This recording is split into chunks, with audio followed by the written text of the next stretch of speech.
Bueno, vamos a hacer la parte que nos toca del diagnóstico por imágenes del hígado, vesícula, páncreas y vaso.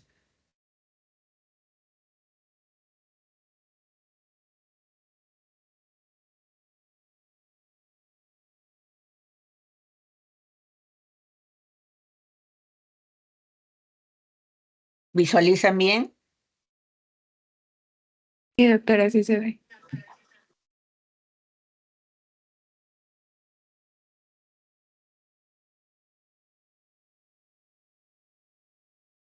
Vamos a ver primero el hígado. Ustedes saben que es el órgano más grande del cuerpo. Y lo importante de este órgano es que recibe todo el retorno venoso del tracto gastrointestinal a través de la vena porta, pero tiene dos ilios. Un ilio superior, el cual viene de la vena cava, y son las venas suprahepáticas. Y el ilio inferior, que es este de acá, el que tienen aquí, que viene de la de la vena porta, perdón, de la vena porta, y da sus ramas en la vena porta derecha y vena porta izquierda, y sus ramas. Entonces, el, el hígado, cuando nosotros lo evaluamos, esta es la forma en que normalmente lo vamos a ubicar. Vemos el lóbulo derecho acá, lóbulo izquierdo en este lado. Entonces, la tomografía, la ecografía, los métodos de diagnóstico nos van a poder permitir que nosotros podamos identificar los lóbulos que se ubican en en el lado derecho y los que están en el lado izquierdo. Esto es para poder localizar cualquier lesión y ser entendido por el resto de colegas, ¿no? De especialidades. Son las mismas divisiones que ustedes usan en la anatomía normal.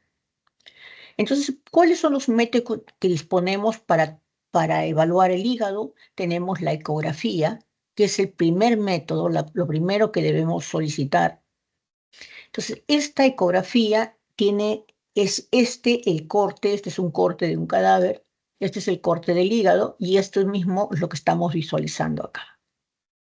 El lóbulo derecho, por aquí viene el lóbulo izquierdo, estas es las venas suprahepáticas, la vena suprahepática del lado derecho, la media y la izquierda. Otro método que podemos utilizar también es la tomografía. La tomografía nos ayuda bastante cuando tiene sustancia de contraste. Sin sustancia de contraste no es de ayuda en abdomen. Entonces, acá estamos visualizando, este es un corte axial que tiene que hacerse con contraste. Entonces, existen dos tipos de tomografía. La tomografía convencional, la que se hace normalmente, donde se ven todos los órganos, y la tomografía cuando se realiza con trifásica. Es un estudio especial para ver hígado, páncreas, trifásico, y nos da muy buena resolución de cuando hay alguna patología. Vamos a ir viendo cada una de las patologías. Entonces, este es el hígado, lóbulo derecho, el lóbulo izquierdo. Estas son las ramas de la vena suprahepática, esta es la vena. En sus ramas, suprahepática derecha, media, izquierda. Esta es la vena cava. Y esto es una resonancia magnética. La resonancia magnética tiene casi la misma sensibilidad y especificidad que lo que tiene la tomografía trifásica. Es excelente también para complementar cuando a veces no se puede realizar una tomografía. La dificultad de la resonancia magnética es por un lado el costo y por otro lado es la accesibilidad, ¿no? No es accesible a todo el mundo y el costo también es alto. La ventaja es que no hay necesidad que el paciente se irradie, no tiene radiación y puede inclusive utilizarse en gestantes, en pacientes pediátricos. En cambio, como aquí hay radiación, hay que hacerlo con mucho más cuidado, a pesar que la tomografía es un examen más barato, ¿no? Vamos a ir viendo cada uno de ellos. Vemos la ecografía, tenemos la ecografía, como les decía, es el primer método que ustedes deben solicitar. Esta es la densidad, ¿de qué cosa nos va a permitir evaluar? ¿Qué vamos a evaluar? Vamos a poder ver el tamaño del hígado. La ecografía nos va a permitir poder evaluar la cápsula de Gleason, que como es cápsula, es tejido fibroso, es más hiperdenso. Y perdón, acá estamos hablando de ecografía, que es hiperecoico. Es más hiperecoico. El parénquima hepático debe ser homogéneo. Este parénquima normalmente no es visualizable los conductos biliares.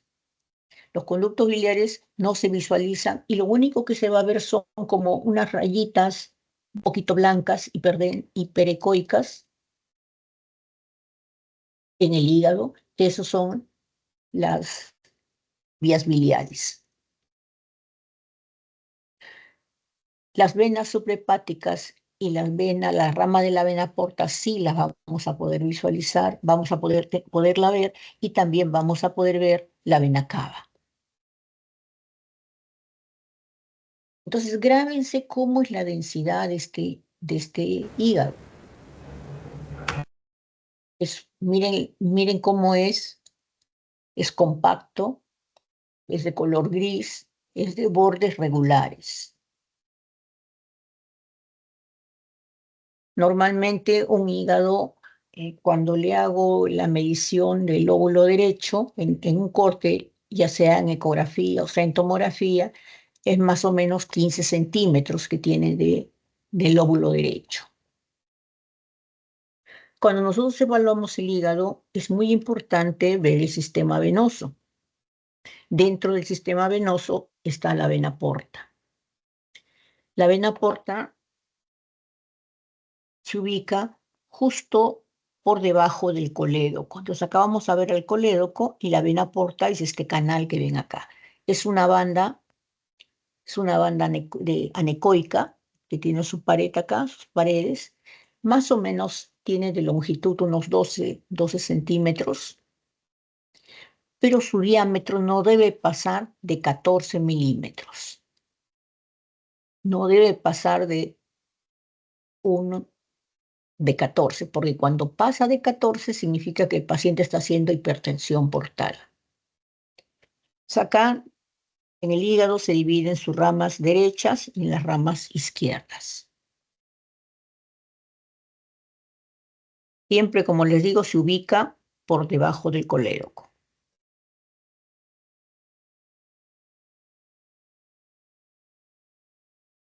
Ahora la tomografía hepática. La mejor, digamos, de las dos formas que se hacen de tomografía es la tomografía trifásica.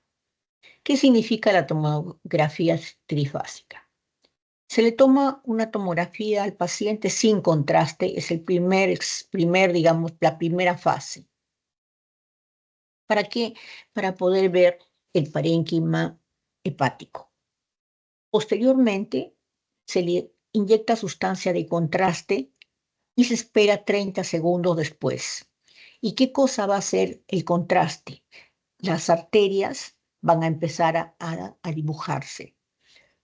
Vemos acá, por ejemplo, esta es una tomografía en un corte axial. Primero se los voy a presentar. Este es el hígado, el lóbulo derecho, el ligamento falciforme, y acá está parte del lóbulo izquierdo. Esta es la vena cava, las ramas de la vena suprahepática. Esto es la arteria aorta, el vaso y el estómago. Y esto es la grasa que forma el meso, la grasa del mesenterio. Entonces, se le aplica sustancia de contraste, a los 30 minutos se toma el primer control, que es este, y se ve cómo la arteria aorta empieza a visualizarse. Todas las arterias del hígado van a empezar a visualizarse.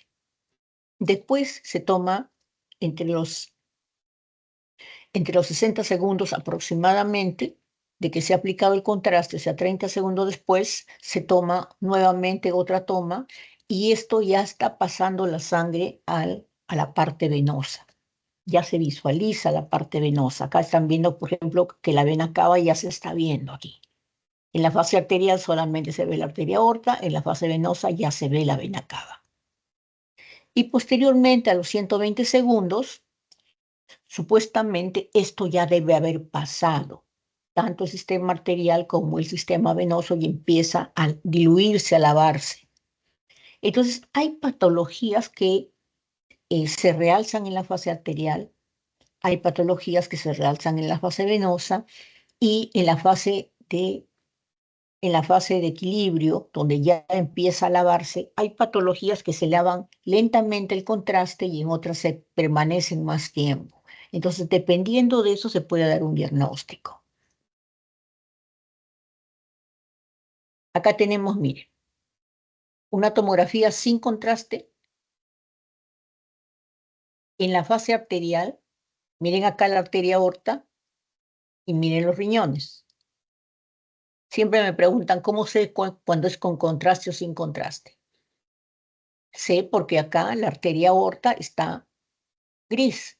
Cuando se le aplica el contraste, la arteria aorta empieza a dibujarse, se vuelve blanca y los riñones también empiezan a volverse más blancos. Los riñones, la corteza del riñón. Este es el riñón derecho y el riñón izquierdo. Entonces, hay lesiones que en la fase arterial empiezan a captar el contraste alrededor. Hay otras lesiones, por ejemplo, los hemangiomas, que captan el contraste en el centro.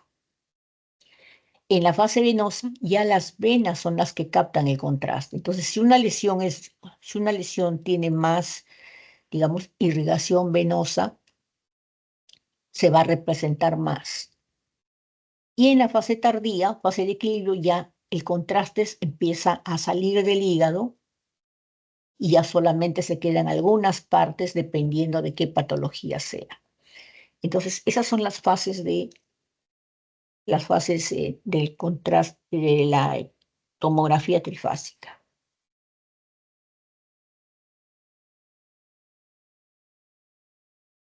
Les voy a mandar una pregunta para el examen de esto.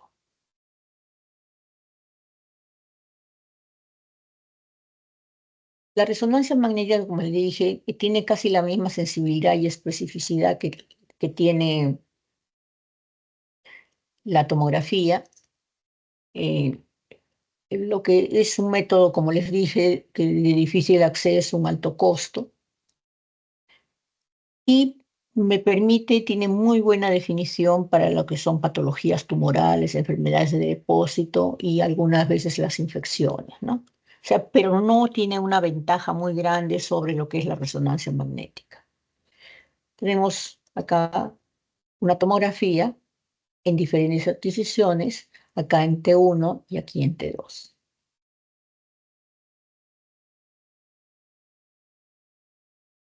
Entonces vamos a ver las lesiones hepáticas difusas. Y acá también les voy a enviar una pregunta. Dentro de ellas tenemos la esteatosis o el hígado graso, que ahora hay bastante. La cirrosis hepática, que se produce por destrucción del hígado, el hígado congestivo y las hepatitis, que son por procesos inflamatorios. Empezamos con la esteatosis hepática, lo que es hígado graso. La esteatosis hepática se produce por acúmulo de triglicéridos dentro del citoplasma. Se acumulan triglicéridos y ¿qué hacen? Hacen que el hígado se vuelva más grande, es un hígado gordo.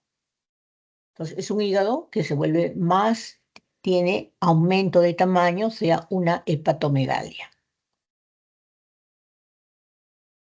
Entonces, vamos a tener un hígado más gordito, con hepatomegalia. Acá están las vacuolas grasas. que no destruyen los hepatocitos, simplemente los comprimen nada más. Entonces, ¿qué voy a ver en los métodos diagnósticos?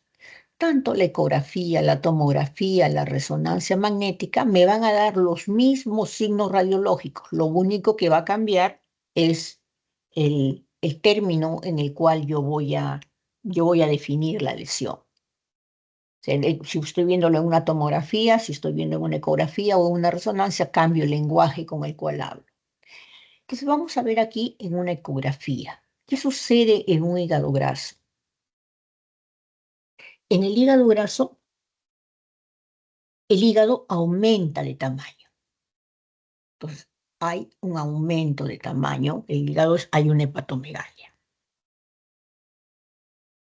La grasa, cuando se acumula a nivel de los órganos, la grasa se representa de color blanco. O sea, se ve un incremento de la ecogenicidad. Ecogenicidad es el lenguaje.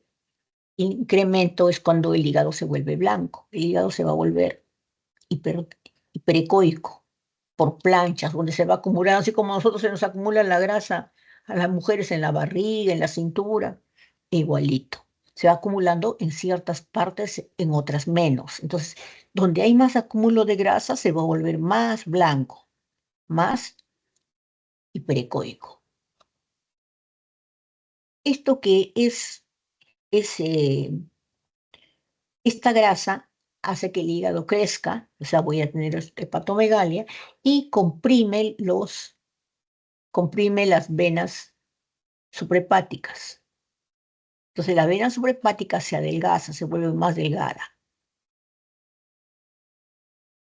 Pero esto es blandito, entonces su función no se altera porque solamente está apretándolo un poquito, pero es blandito, entonces pasa bien la sangre. Entonces no hay signos de hipertensión, no hay signos de alteración de las transaminasas, nada. No hay hipertensión portal. ¿Cómo se ve la grasa en la... Vamos a ir. Y otro. Los bordes continúan siendo regulares, son gorditos, pero no alteran, no se vuelven irregulares, nada, simplemente está más hinchadito el hígado, más rellenito, ¿no? Miren acá en esta ecografía, estas zonas hiperecoicas a nivel del parénquima del hígado. Entonces el hígado que está grande, inclusive está tan grande que no entra en la foto, está comprimiendo las venas suprahepáticas, pero no condiciona hipertensión portal, no deforma el borde. En la tomografía y en la resonancia magnética, la grasa se ve de color oscuro.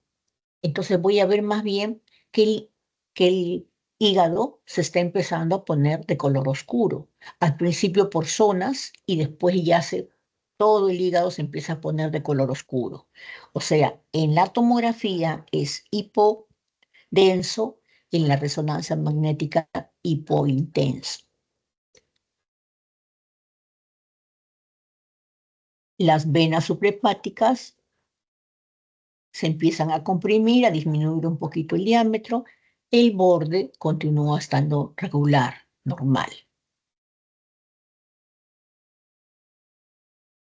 El vaso no hay esplenomegalia, no hay ninguna alteración a nivel del vaso.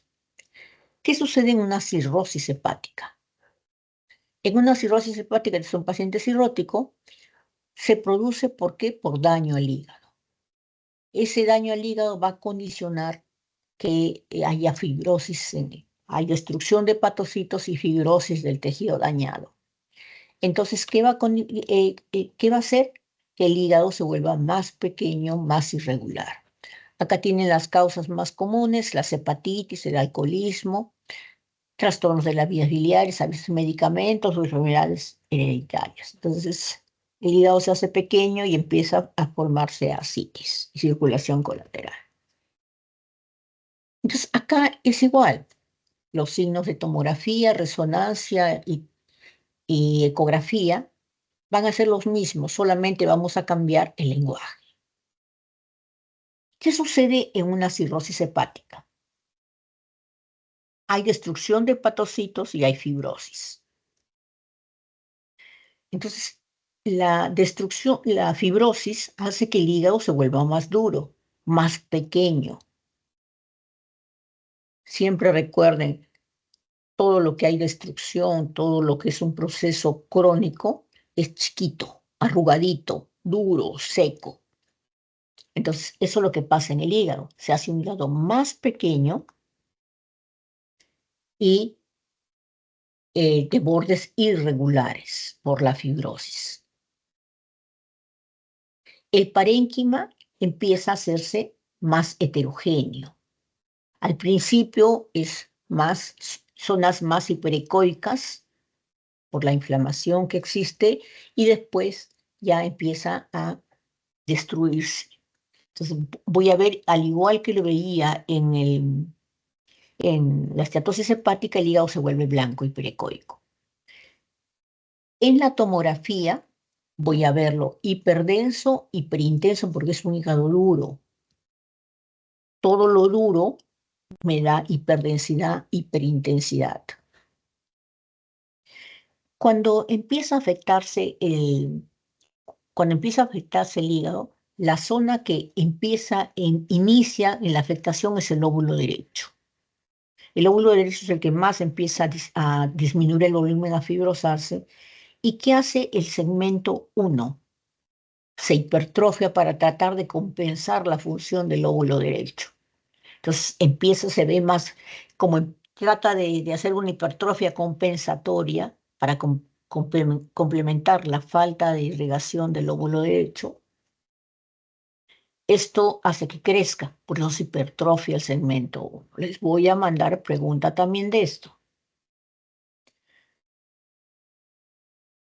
Y después ya se afecta el lóbulo izquierdo, pero el segmento 1 ya se queda hipertrófico. Por eso es que hay hipertrofia del segmento 1. Como acá hay fibrosis, en las venas suprahepáticas disminuyen también el grosor, pero ya es una cosa dura. No pasa adecuadamente la sangre y condiciona hipertensión portal. Entonces la porta aumenta de tamaño. Recuerden que era como máximo 14. Tiene más de 14 milímetros. Y la hipertensión portal me va a dar una esplenomegalia y la presencia de ascitis. Entonces, miren, este es un hígado de bordes irregulares. Esta es una ecografía donde se ve, recuerdan que el hígado ocupaba casi toda la imagen. Miren aquí, el hígado es chiquitito, de forma irregular, el borde irregular. Es como si fuera más compacto, más duro, más cerrado, más hiperecoico, más blanco, más heterogéneo. Y tiene acá ascitis. Esto es ascitis, es de la vesícula biliar. Esto de acá también es otro hígado cirrótico. Miren el borde, es un borde completamente irregular, es un hígado pequeño que tiene ascitis. Su parénquima es más hiperecoico, más compacto. Y las venas suprahepáticas, miren, están bien disminuidas el diámetro.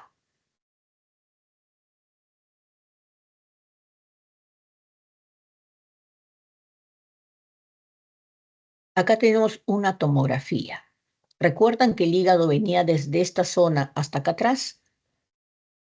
Casi agarraba toda la parte de la pared, de la parte interna de la pared. Ahora, esto es un hígado pequeño, miren, irregular. Fíjense las áreas de heterogenicidad que tiene, estas áreas más acá hablo de hiperdenso porque es tomografía, más hiperdensas, son zonas de mayor fibrosis.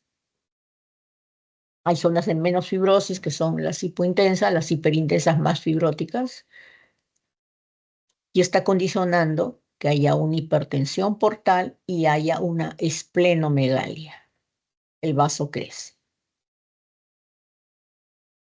Este es el hígado también, este es un corte en axial y este es un corte en coronal. Miren el hígado de bordes irregulares, heterogéneo, tiene áreas hiperdensas. La vena porta está dilatado. Y esta es una resonancia magnética. La resonancia magnética también se ve hiperintensa. El otro es hiperdensa, este es hiperintensa. Miren este hígado pequeño, chiquito, irregular. Y acá, miren el vaso. Es un vaso grande, casi está del mismo tamaño del hígado. Es una esplenomegalia. Acá también tenemos el hígado. Y acá el tremendo vaso, una esplenomegalia.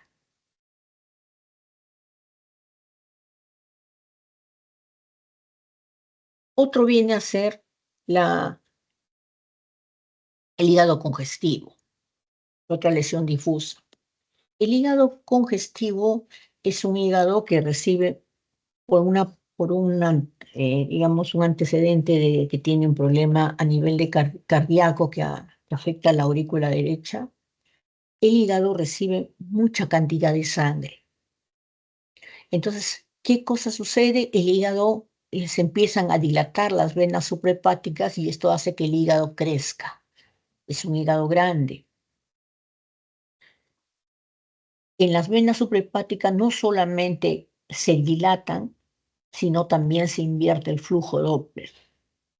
En este hígado, esta congestión del hígado también hace que la vena cava se dilate. La vena suprahepática, la vena cava se dilata. Y como es un hígado que tiene mayor cantidad de sangre, es un hígado que tiene mayor cantidad de líquido. El líquido en la ecografía lo vamos a ver hipoecoico. Son zonas que tienen mayor cantidad tienen mayor cantidad de líquido, pues, ¿no? Y por eso se ven hipoecoicos. En la tomografía y resonancia magnética, el líquido se ve hipodenso. Entonces, este es un hígado congestivo, un hígado grande. Miren, acá tenemos este es un hígado grande y estas son las venas, la vena cava dilatada y las venas suprahepáticas dilatadas. Esta es la rama derecha, izquierda, perdón, derecha, medio, izquierda, dilatado. Esta es una tomografía, fíjense cómo el hígado va casi hasta los bordes de la pared del, del abdomen. Y esta es la vena suprahepática dilatada y las venas, la vena cava dilatada, las venas suprahepáticas dilatadas. Y se acompaña de una esplenomegalia.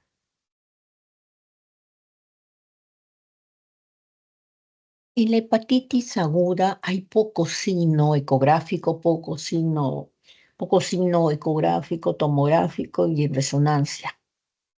¿Qué cosa es lo que, qué cosa es lo que yo voy a ver? ¿Qué cosa es lo que me puede notar cuando el paciente está con hepatitis? Un aumento de tamaño.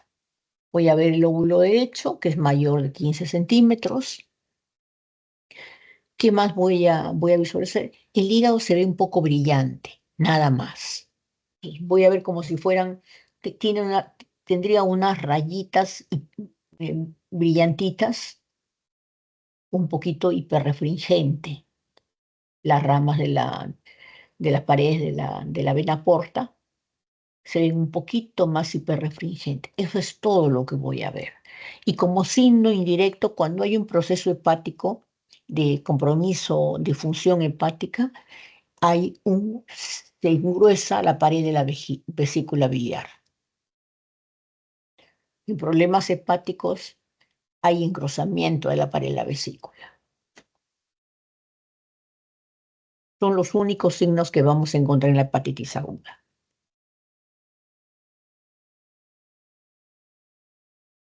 ¿Hasta ahí alguna pregunta?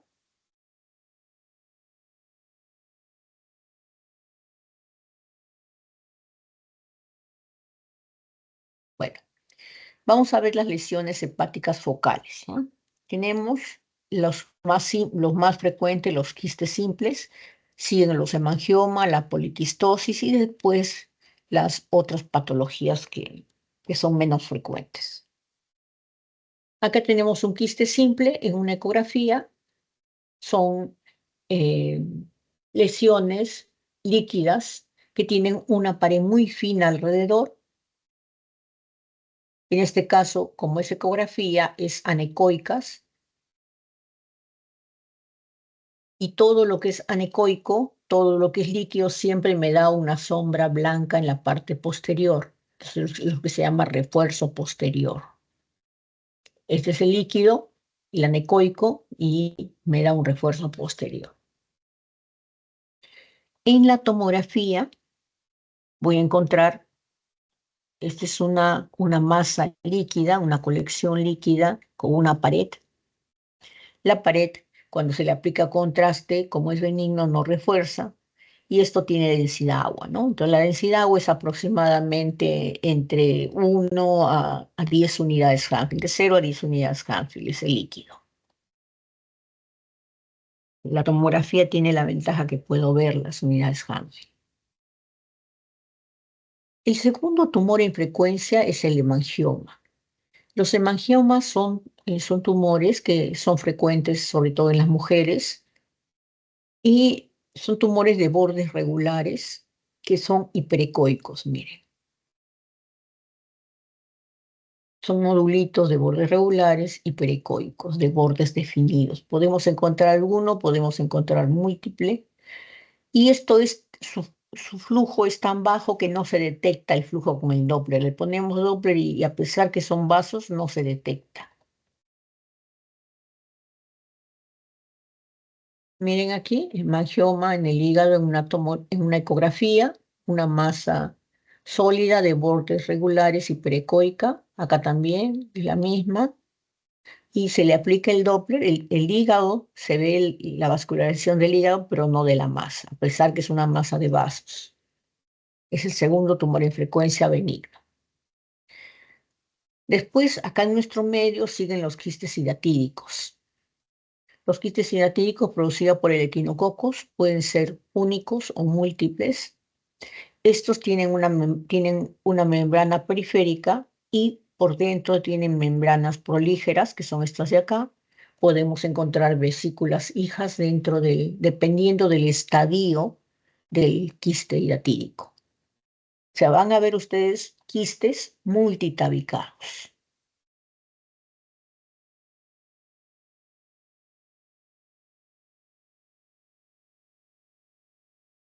Ahora las lesiones focales, vamos a hablar de lo maligno que podemos encontrar. Son los carcinomas hepatocelulares y las metástasis. El carcinoma hepatocelular es el tumor primario más frecuente del hígado y esto se produce casi en el 90% de los hígados cirróticos. Cuando se presenta en los hígados cirróticos es más difuso el hepatocarcinoma. Cuando es en personas normales que aparece el hepatocarcinoma, generalmente son masas únicas, más localizadas. Entonces vamos a ver cómo se ve en la imagen. Miren, esta es una tomografía. En la tomografía voy a ver una masa heterogénea, miren, en este caso, como es una tomografía, acá digo de densidad heterogénea, ¿no? Que eso es una masa que tiene tiene color un poco más oscuro, tiene otro color un poquito más gris, más claro, y no está tan delimitada. Tiene algunas zonas que se ven más hiperdensas, más blanquitas por la presencia de trombos en las paredes. Es invasivo, captador de contraste, hipervascularizado y invade todo lo que es la metástasis a distancia. Ahora, todo tumor maligno generalmente puede necrosarse y también algunos pueden calcificarse. No todos, algunos pueden calcificarse. Acá estoy viendo en una ecografía. Miren, este es el hígado, el lóbulo derecho, esta es parte del lóbulo izquierdo, y acá estoy viendo esta masa sólida de bordes irregulares heterogénea.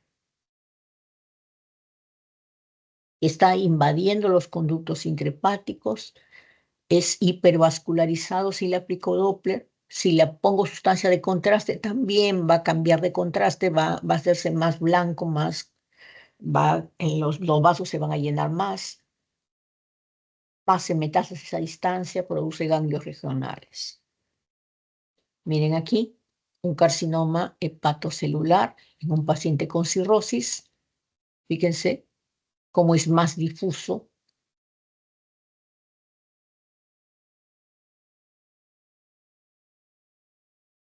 Hay algunos, dependiendo del tipo de tumor, algunos son más hipervascularizados, otros son más hipervascularizados para nivel de la periferia,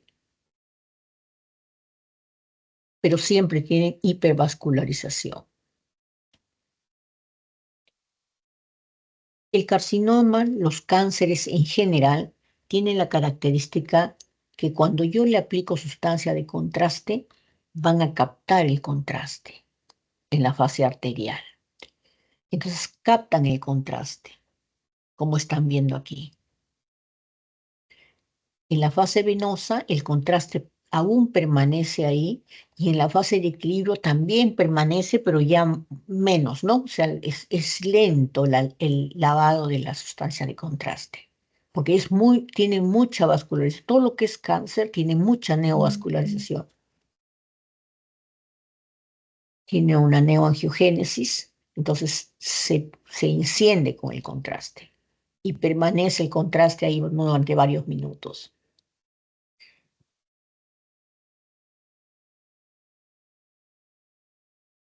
Las metástasis pueden ser únicas, pueden ser múltiples, como están viendo acá.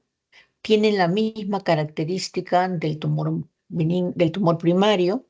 En este caso, esta es una ecografía donde estoy viendo masas hiperecoicas múltiples de diferentes tamaños, sólidas en todo el parénquima.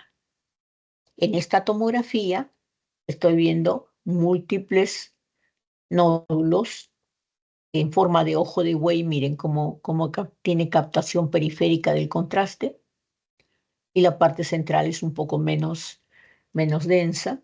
Esa es la forma de ojo de buey, que generalmente son los cánceres de pulmón que me dan esto, y tubo digestivo también.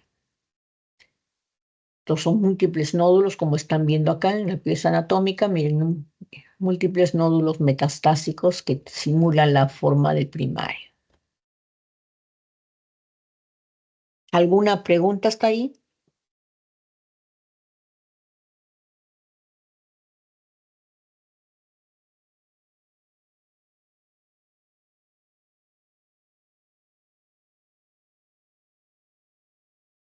¿No hay preguntas? Doctora, una pregunta, buenas noches. Buenas noches. Dime. Cuando hay cáncer, por ejemplo, digestivo, cáncer al estómago, la metástasis hepática que está cerca, ¿no tiene un tiempo relativo de que aborde el hígado? Sí.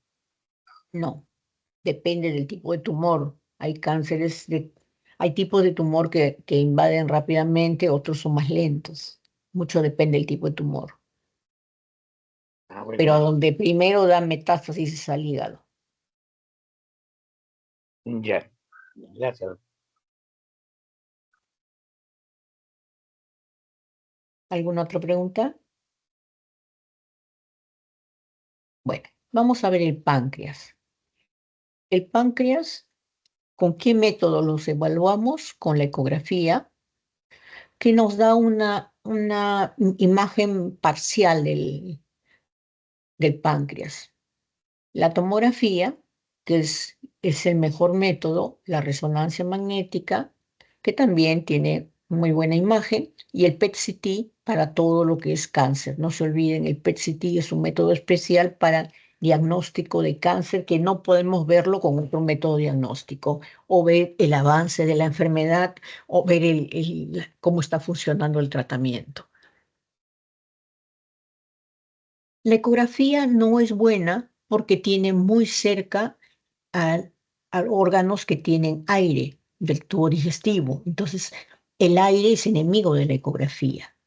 Se dificulta visualizar. Esta es la forma que van a ver, van a visualizar con el conducto de Wilson en su parte interna, su conducto pancreático. Vamos a ver cómo se ve en la tomografía. Esta es la tomografía. Este es un corte axial con contraste. Acá estamos viendo al hígado, la vesícula biliar. Aquí por aquí está el vaso.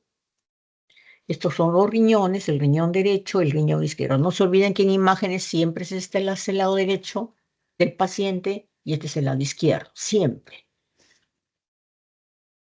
Y esto adelante y la parte posterior, la parte de atrás, la parte posterior, ¿no? Entonces, esto de aquí viene a ser la vena esplénica, de la vena porta y acá sale la vena esplénica y el páncreas se encuentra encima de la vena esplénica, la cabeza, el cuerpo y la cola de páncreas. Entonces, esta es la columna lumbar, acá estamos los riñones, por delante tenemos a la arteria aorta, esto es la vena cava superior, esto es la mesentérica,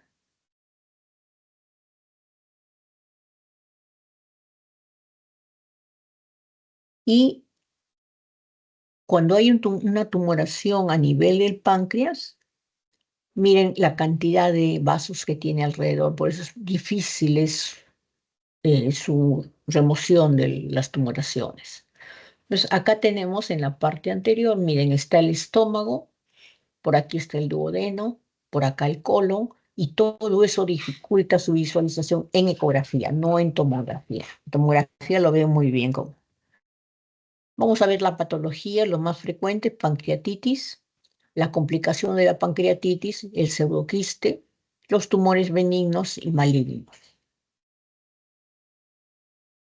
Entonces, la pancreatitis aguda es un proceso inflamatorio del páncreas que hace que las amilasas y la lipasa se eleve. Hay un aumento de las amilasas y las lipasas. Entonces, la prueba que yo voy a, cuando sospecho una pancreatitis, es mejor mandarle directamente una tomografía. Puede también hacerse resonancia magnética o ecografía, pero no hay necesidad en cuanto a la resonancia magnética. La ecografía, ya les he dicho que se puede ver, pero con dificultad. Entonces, la tomografía es uno de los mejores métodos para evaluar el páncreas. Entonces, ¿qué voy a ver yo en un páncreas? ¿Qué voy a ver yo cuando el páncreas está inflamado? Recuerden, todo tejido que se inflama hay un aumento de volumen. El páncreas aumenta de volumen y empieza a inflamarse. Vamos a encontrar densidad heterogénea, vamos a ver que los bordes se difuminan, se vuelven imprecisos, hay colecciones periféricas y formación de pseudoquiste como una complicación. Esta es una pancreatitis necrohemorrágica, miren el páncreas cómo está todo destruido. Entonces vamos a ver en las imágenes cómo es que se produce una pancreatitis. Tenemos una escala de Baltasar, que es para poder categorizar el tipo de pancreatitis, o sea, el grado que está. Baltasar A es un páncreas normal, Baltasar B es un páncreas grande, agrandado, inflamado. Baltasar C es cuando la grasa que se encuentra alrededor del páncreas también se inflama. Entonces se borra la definición de los bordes del páncreas. Baltasar D es una colección líquida, se encuentra una colección líquida alrededor del páncreas. Y Baltasar E, cuando hay más de 2 colecciones líquidas o la presencia de aire a nivel del páncreas, que significa necrosis. Entonces vamos a ver, un páncreas normal. Miren, La arteria aorta, la mesentérica, la esplénica y acá está el páncreas normal. El páncreas tiene un tamaño de 2 centímetros, generalmente, pero hasta 3 centímetros se puede considerar normal en cabeza, cuerpo y cola, ¿no? Eso es lo frecuente. O sea, más de 3 centímetros ya consideramos patológico. Entonces, el páncreas cuando está normal, esta es la forma que ve, ¿no? Entonces, si encuentro el páncreas normal, es un Baltasar A. Cuando el páncreas empieza a inflamarse, ¿qué cosa va a hacer? Él se va a aumentar de volumen, más de 3 centímetros de ancho o de anteroposterior o transverso, más de 3 centímetros. Empieza a aumentar de volumen. El páncreas empieza a ser más heterogéneo porque se edematiza.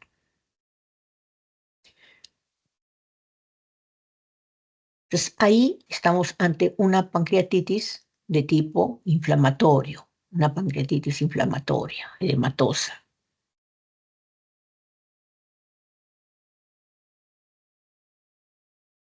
Baltasar C, ¿qué significa? Ya el páncreas ya empieza a formarse abscesos en el páncreas. Entonces el absceso es líquido. Se empiezan a formar abscesos y empieza a inflamarse la grasa que está alrededor. La grasa, si ustedes ven acá, miren fíjense la grasa, la grasa del mesenterio es completamente o es casi completamente negrita. Entonces me permite diferenciar entre el borde del páncreas y la grasa.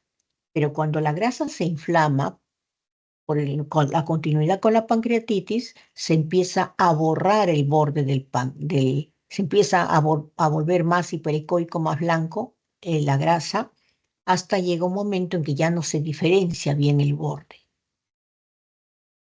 Entonces, la pérdida del borde del páncreas, porque la grasa se ha inflamado, me indica una pancreatitis Baltasar C. Cuando ya empieza a formarse en el páncreas una colección dentro del páncreas o por fuera del páncreas, a veces no está dentro, sino se exuda hacia afuera, una sola colección es Baltasar D.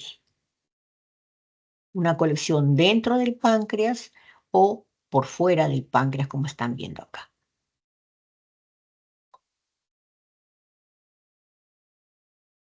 Y Baltasar E significa ya que empieza a haber necrosis. Ya cuando hay necrosis empieza a producir aire dentro del páncreas. Es la que vimos la imagen en antes, la pancreatitis necromorrágica. Ya, esta es. Entonces hay aire, hay líquido, ya prácticamente no hay parénquima hepático. Entonces, hay líquido más de una zona, ya no solamente alrededor del páncreas, sino acá, por ejemplo, en el espacio pararrenal. Aquí está el espacio de Morrison. Acá también, miren, está necrosándose el páncreas, hay líquido alrededor y hay presencia en el pararrenal anterior, también hay. Entonces tiene más de 2 colecciones líquidas. A veces también se puede llenar, se hace un derrame pleural cuando hay una pancreatitis aguda. Entonces ahí están la pancreatitis edematosa, la pancreatitis cuando empieza a formarse abscesos y la pancreatitis necrohemorrágica, que es la última fase, ¿no? La fase más severa, cuando hay necrosis, áreas de aire. El pseudoquiste pancreático es una complicación de la pancreatitis. Sucede generalmente a las 4 o las 6 semanas después de que el paciente ha pasado ya el periodo de pancreatitis. Se acumula, lo que sucede es que se empieza a acumular líquido, el líquido que está en el páncreas, todo ese líquido de los abscesos, empieza a acumularse, no se reabsorbe adecuadamente y se empieza a acumular como si fuera un pseudoquiste, un falso quiste. Entonces voy a ver en la imagen, si estoy viendo en una ecografía, lo voy a ver como veo todo el líquido en la ecografía anecoico y en la tomografía hipodenso, o sea, por lo que es oscuro, el líquido, o hipointenso también por lo que es oscuro, ¿no? Puede estar en la cabeza, el cuerpo, la cola, puede ser uno, puede ser varios, pueden ser múltiples también, y no tienen una membrana periférica, sino es el líquido acumulado dentro del páncreas. Entonces me va a dar esta imagen, mire. En la cabeza del páncreas, fíjense, esta imagen, una imagen hipodensa, este es el conducto de Wilson. Este es en la cola del páncreas, una tremenda imagen hipodensa que tiene inclusive algunos tabiques ahí. Esa es la pancreatitis, ese es el pseudoquiste pancreático.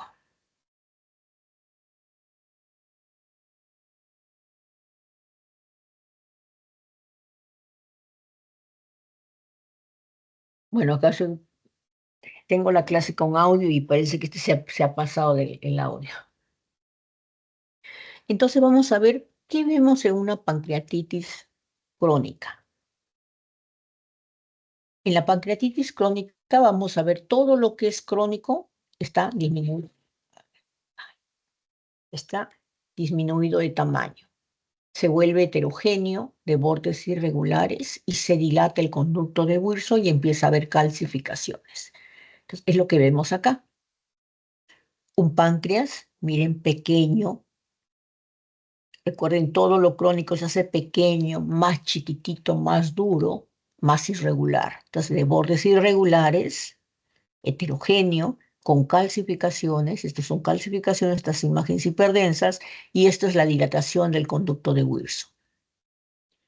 En este están viendo un páncreas chiquito, irregular, heterogéneo, con calcificaciones.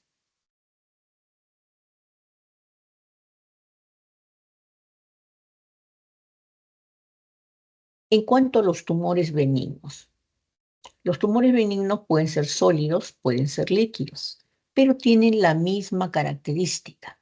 Todos los tumores tienen bordes regulares, son homogéneos, pequeñas dimensiones y no captan contraste. Esto es similar para todos los tumores benignos del cuerpo en general. Entonces, si es líquido, es un quiste, como están viendo acá. Este es un quiste en la cola de páncreas.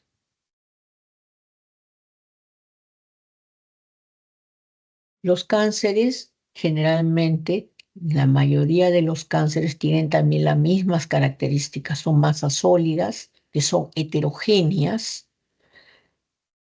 Los tumores que son los cánceres de páncreas, el páncreas es una glándula endocrina, entonces también tiene contenido líquido. Entonces, tiene zonas que tienen mayor cantidad de líquido, por eso son hipodensas. Son de bordes irregulares como el cáncer. Tiene áreas de necrosis, invaden las venas, la arteria, todo lo que está al costado, comprimen el conducto de Wilson y lo dilatan. Cuando se aplica contraste, capta contraste o aumentada la vascularización. Produce por la continuidad al meso, al mesogastrio que está alrededor, produce ascitis y raramente se calcifica. Entonces vamos a ver, miren, es una masa sólida que se encuentra en la cabeza del páncreas, masa sólida con algunas áreas líquidas y que está muy cerca a los vasos y es bien difícil operarlo, ¿no? Miren acá, en la cabeza del páncreas, otra masa de bordes irregulares, hipodensa, heterogénea.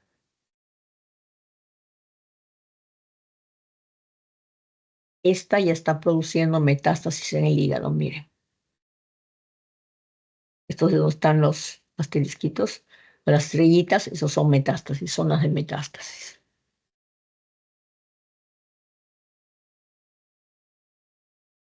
Ay, se quedó grabado algunos. Bueno, el estudio del vaso se hace mediante ecografía tomografía y resonancia magnética. La radiografía, como ustedes saben, solamente la radiografía simple de abdomen solamente se logra visualizar el vaso cuando está grande. Si no, no se ve en condiciones normales. Entonces, el mejor método o el método más, digamos, más simple es la ecografía, donde voy a ver el vaso de la misma densidad o de la misma ecogenicidad que tiene en el hígado. Es muy semejante, mire. Se encuentra, al igual que el hígado, también junto al riñón. Es homogéneo, por un lado es convexo y por el otro lado es un poco cóncavo, y tiene aproximadamente 12 por 7 por 4. Nosotros que somos un poco más pequeños que los de otros países de donde se hace a veces se saca la literatura, nuestro vaso más o menos mide 11 centímetros, 11, 10 en promedio, ¿no? En cambio, en otros países esos 12 centímetros se considera normal. Pero las medidas que dicta para la teoría son estas, por si acaso, ¿no? 12 es el límite máximo. Entonces, en la tomografía y en la resonancia magnética, su visualización es similar, muy semejante, y se encuentra en la parte posterior del lado izquierdo del abdomen. Entonces, este es el vaso, esta forma tiene, cóncavo por arriba y por abajo, convexo. Y este es el hígado con sus venas suprahepáticas. Una de las patologías más frecuentes es la esplenomegalia, es el crecimiento del hígado. Dice que cuando es una esplenomegalia leve, generalmente es por una infección, por una hipertensión, leve a moderada, ¿no? O por una hipertensión portal. Cuando es una esplenomegalia acentuada, generalmente es por procesos de tipo neoplásico, leucemia, linfoma o una mononucleosis. Y cuando es masiva, tiene más de 16, 20 centímetros a veces, es por una mielofibrosis. Entonces, ¿cómo determinamos la esplenomegalia?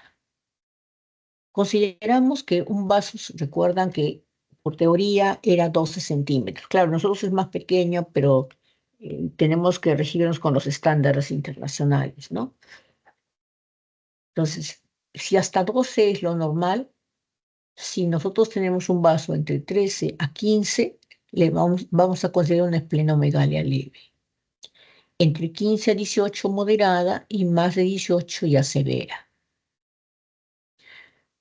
Entonces, ¿para qué me sirve la ecografía? Al igual que en el hígado, voy a ver sus bordes, voy a ver el parénquima que es homogéneo, voy a ver su tamaño, voy a ver si hay lesiones focales dentro del hígado, como son tumoraciones.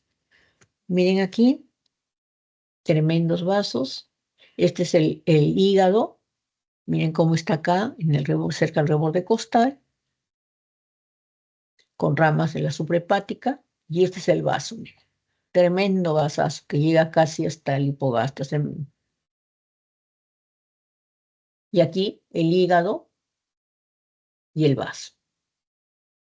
Normalmente, recuerden, el hígado es aproximadamente 15 centímetros y esto debe tener máximo 11, 12, no más.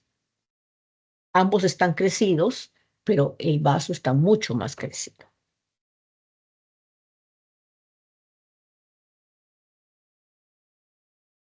¿Alguna pregunta?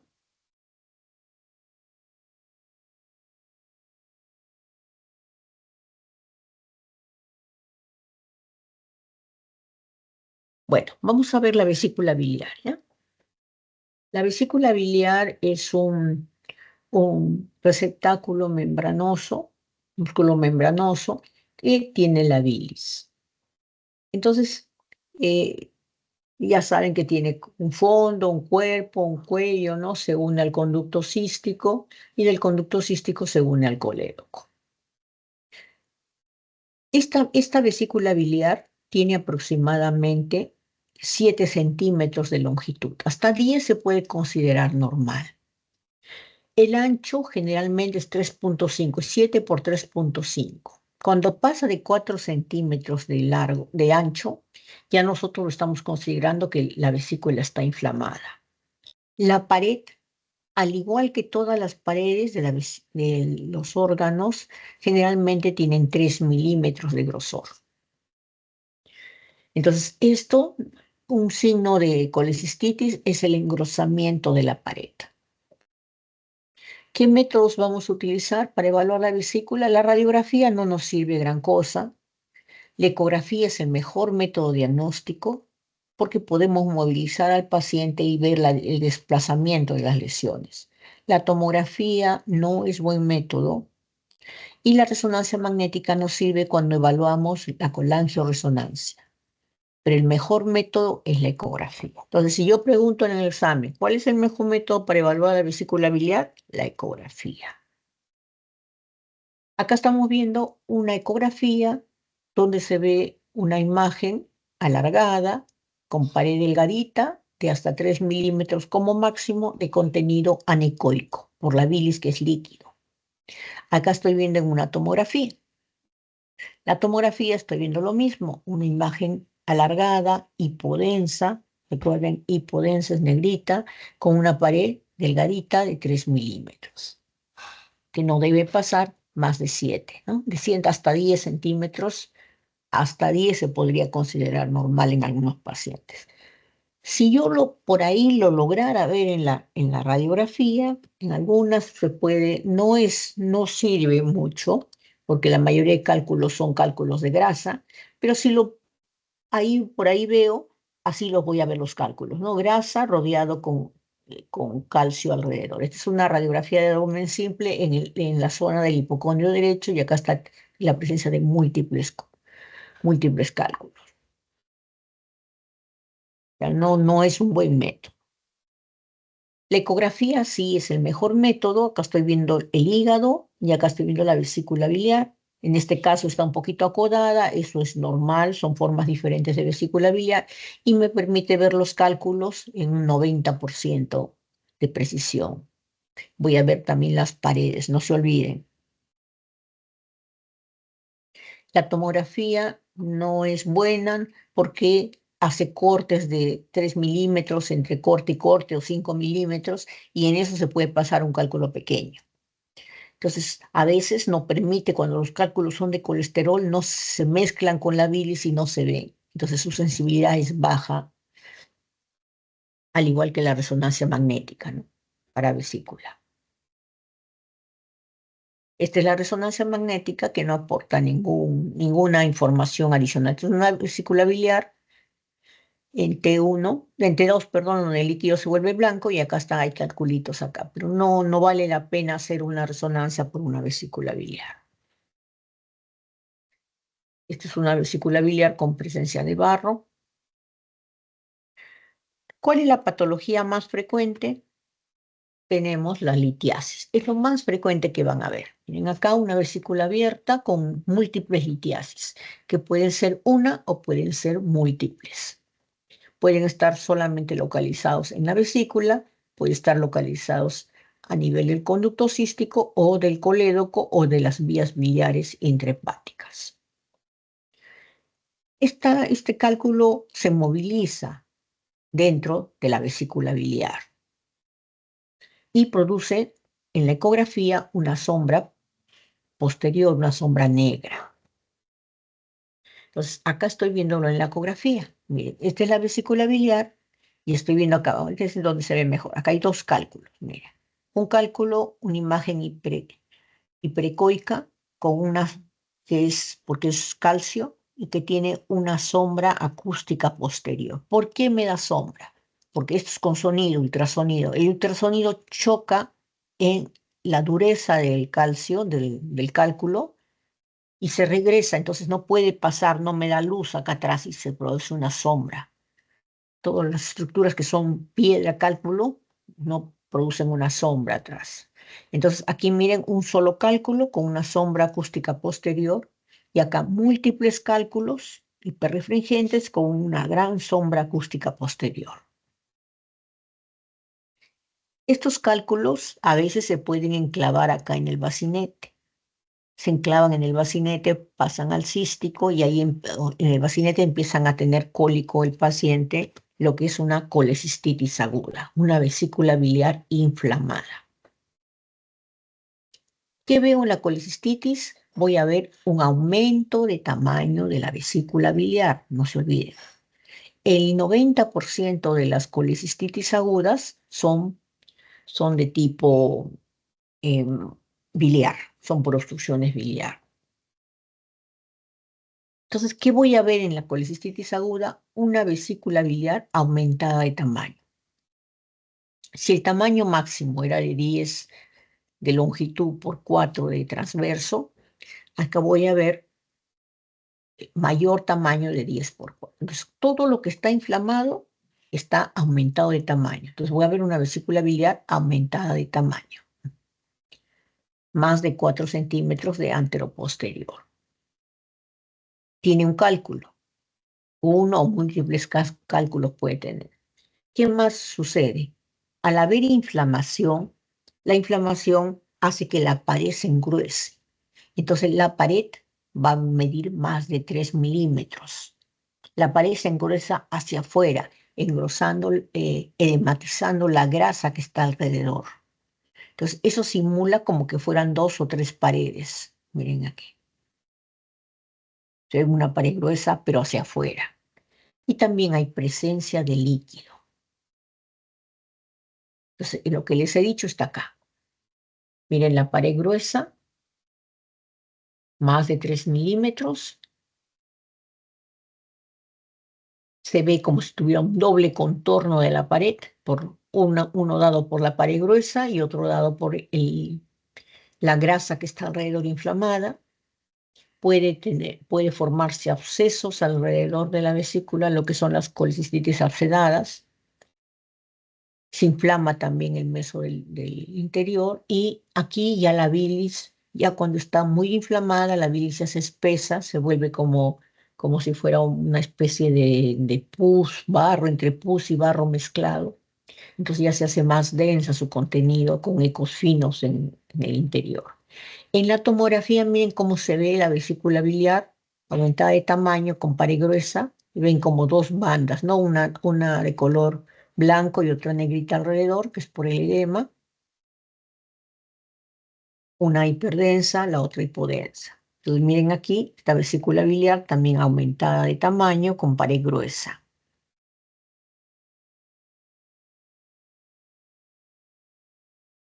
En cambio, la colecistitis crónica, ¿qué sucede? La colecistitis crónica, la vesícula biliar se va a hacer pequeña y va a tener múltiples cálculos en su interior. O sea, los cálculos, los cuadros repetitivos de colecistitis aguda hacen que la vesícula se convierta en una colecistitis crónica, haciéndose más chiquita, más irregular, más dura y se retraiga.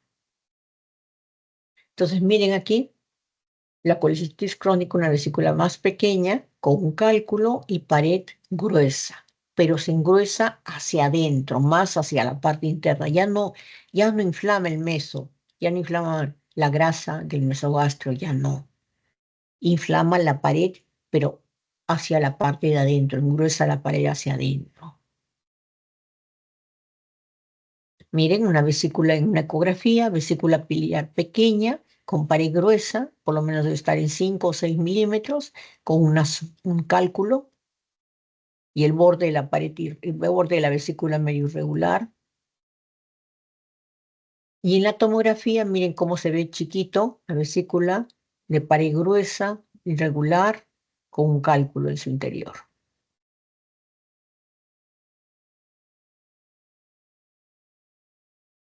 Ya nos falta 3 para que terminamos con esto. En cuanto a los tumores, tenemos en la vesícula biliar, lo más frecuente son los pólipos. Los pólipos es una tumoración benigna que depende de la pared. Generalmente es de bordes regulares, homogéneo.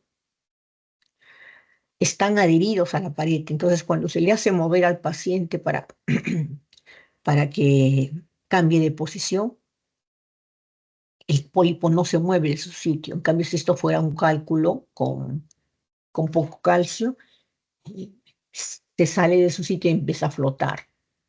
Pero si es un pólipo, no está adherido a la pared, no se moviliza con los movimientos. Generalmente estos pólipos son lesiones premalignas, que pueden malignizarse o no, pero que hay que controlarlos o hay que sacarlos, ¿no? Miren acá, una vesícula biliar con su pared gruesa y acá hay dos pólipos adheridos a la pared, acá hay otro más, 3 pólipos. Esta es una vesícula biliar, también una ecografía, y estos son 2 pólipos. 2 pequeñas imágenes sólidas adheridas a la pared.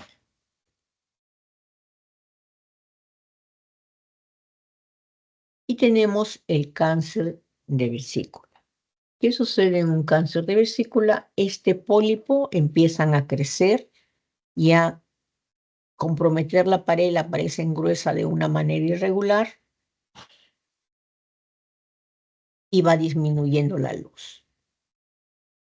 Entonces, esto generalmente es por inflamación crónica, por la presencia de un cálculo, va produciendo el cáncer.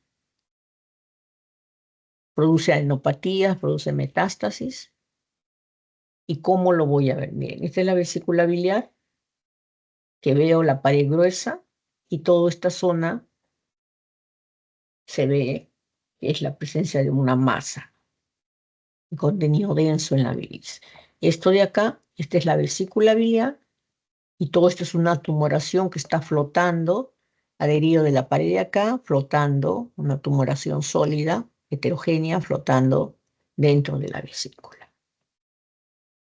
Entonces es una masa sólida de bordes irregulares,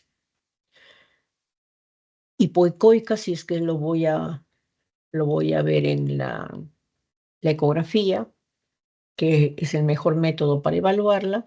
Invade el parénquima, invade los vasos, invade ganglios, como todo cáncer, ¿no? Y es hipervascularizada. Bueno, gracias por su atención. Un hombre sabio debería darse cuenta que la salud es su posición más valiosa. ¿Alguna pregunta, jóvenes?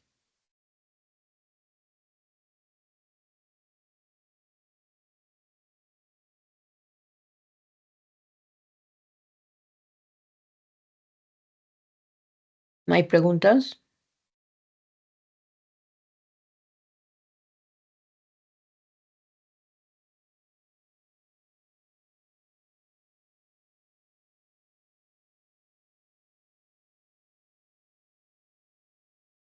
Bueno, si no tienen preguntas podemos retirarnos, ¿ya? Con mi grupo de práctica nos quedamos. En 8:30 empezamos con ellos. Está bien, doctor.